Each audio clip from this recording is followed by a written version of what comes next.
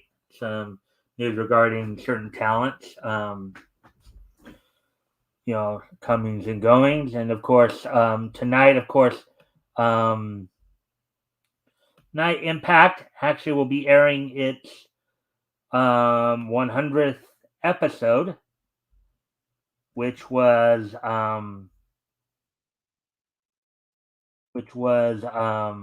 taped last Saturday, this past Saturday. First up, in some WWE news. Let's see. Some WWE news. So there's a lot going on with the shakeup. With the merger now finally coming through. There has been some talk that right now there's some talk right now that some of the early promotional posters for Royal Rumble have come out, and Roman Reigns not on them, leading to some people speculating that is he going to be at Royal Rumble.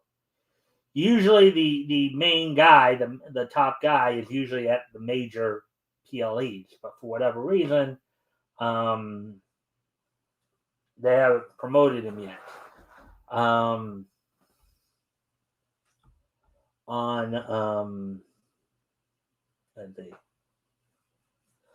they're still speculating that they may be pushing for the chance for LA Knight to win the upcoming Royal Rumble as well. So that's and as we transition to AEW news here, one other bit of speculation. Well, actually, before we get to that, a particular tag team has left the NXT team of Jager.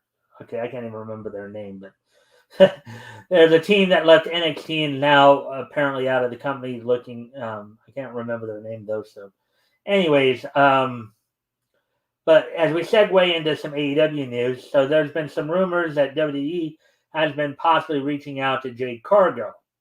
Jade Cargill, of course, made a recent return on this past Saturday's Collision, and will have a scheduled rematch against Chris Statlander for the TBS title on tomorrow night's Rampage. And speaking of AEW, last night, of course, was Dynamite. Was AEW's Dynamite. And on that show, of course, a lot of championship implications there, as Jon Moxley retained the international title over Big Bill. Tony Storm outlasted Dr. Britt Baker, Hikaru Shida, and Nyla Rose in the fatal four-way eliminator match to become the number one contender, the AEW Women's Champion. So Tony Storm, upon winning this four-way, will be challenging Saraya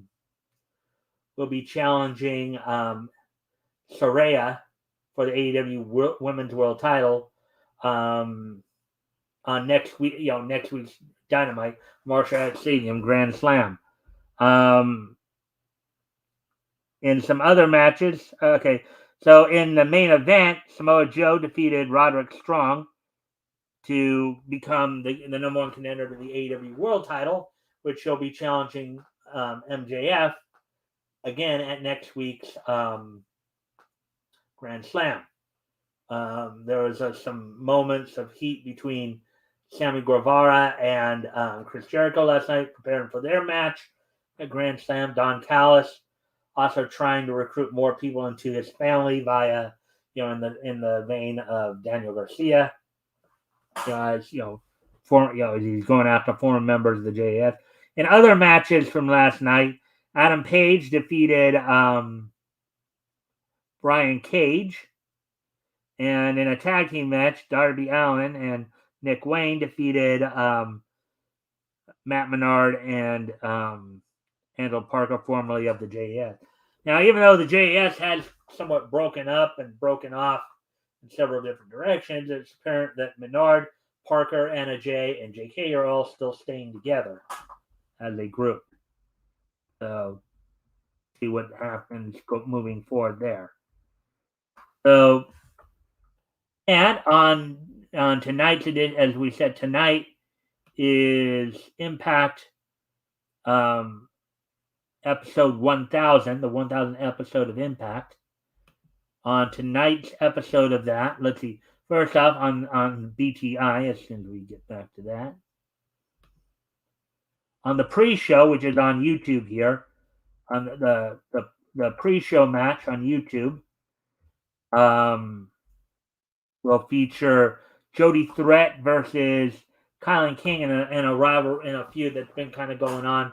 As Kylan King suspected Jody Threat of taking out Taylor Wilde so she could insert herself into the four-way women's tag team match, tag team or the Knockouts tag title match at the last pay-per-view. And on the show itself, on tonight's Impact, the 1000th episode, you had a feast or fired match in which you have participants including PCO, Johnny Swinger, Alpha Bravo, Brian Myers, Heath, Jonathan Gresham, Rado Kid, Sami Callihan, Kushida, Crazy Steve, Black Taurus, John Schuyler, Steve Macklin, Joe Hendry, Moose, Yuya Uemura, Chris Bay, Bhupinder Gujar, Kevin Knight, and Jai Vidal. Team 3D reunited tonight. Devon coming in to team with Bully Ray to take on the team formerly known as Desi Hit Squad of Champagne Singh and Rajit Raju. Frankie Azarian and Tracy Brooks take on the Edwards, Eddie, and Alicia in a mixed tag match. And the main event for tonight's show was Leo Rush defending the X Division title against 9-time champion Chris Sabin. We'll of course probably have the results of that on Monday, as this, as I said, was the 1000th episode as taped last Saturday. So with that, we're going to go ahead and start closing things out now. As now today being Thursday, September 14th, 2022. Let's take a look back at this day in Meech history. History! Well, let me just a few things here. 3, 98, 98, and 2008. All right. So, anyways, first off, we head back 30 years ago today. On this date, 30 years ago today,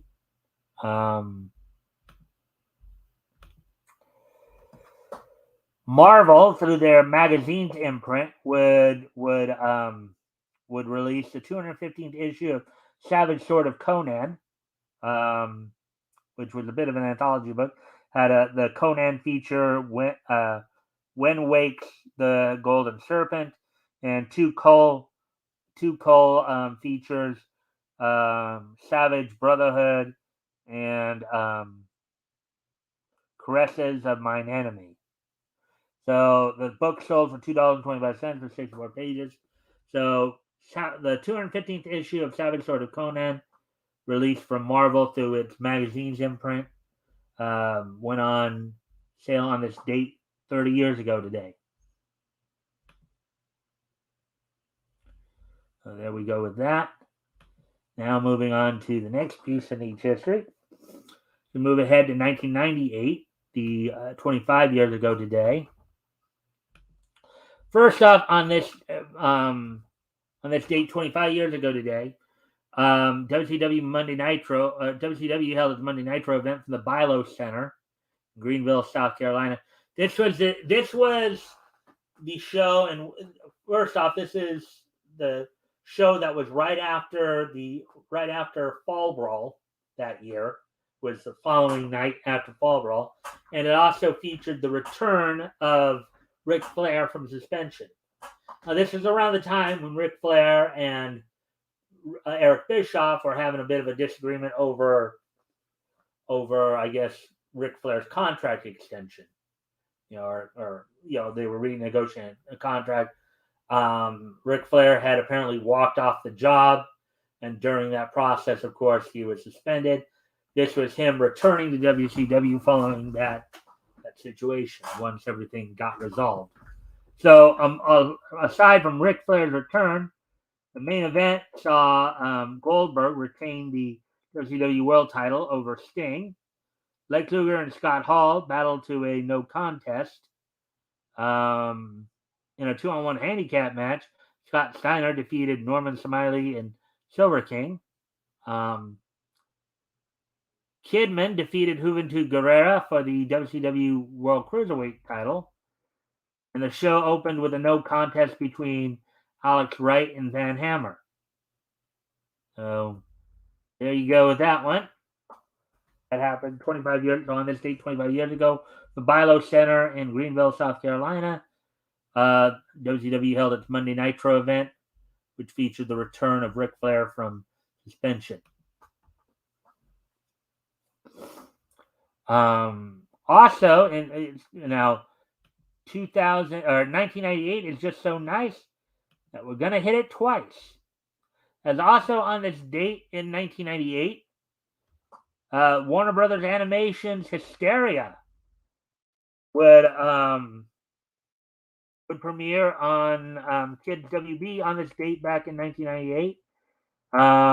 Let's see now.